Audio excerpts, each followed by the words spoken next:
ठाकरेंच्या शिवसेनेचे आमदार रवींद्र वायकर यांना आता मोठा दिलासा मिळालेला आहे।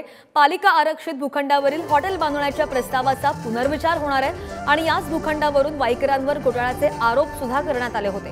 घोटाळ्याच्या आरोपाविरोधात मुंबई महापालिकेचा घुमजाव सुद्धा होत होता। पालिकेने तक्रार मागे घेतल्यास ईडीचा गुन्हा सुद्धा रद्द होईल। अधिकची माहिती घेऊयात। आमचे प्रतिनिधी धनंजय दळवी आपल्या सोबत आहेत। दळवी, वायकरांना कुठेतरी दिलासा असं म्हणावं लागेल।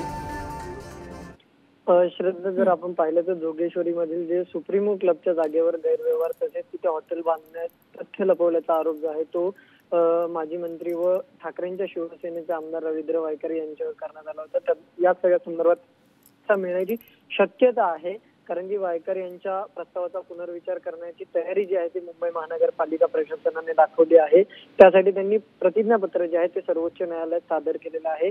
त्यामुळे या जागेच्या वापरामधील जो गैरव्यवहार प्रकरण आहे त्यासाठी पालिका प्रशासनाने सावध भूमिका घेतल्यामुळे वायकरांवरील जे आरोप आहे ते न्यायालयीन लढ्यात आता टिकणार का याबाबत शंका निर्माण झालेली आहे।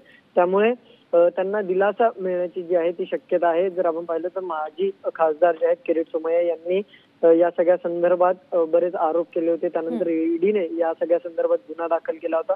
त्यामुळे आता जर पालिकेने युटर्न घेतला तर ईडीने दाखल केलेला गुन्हा जो आहे तो देखील मागे घेतला जाऊ शकतो। त्यामुळे आता या सगळ्या संदर्भात पुढील सुनावणी 26 फेब्रुवारी रोजी आहे।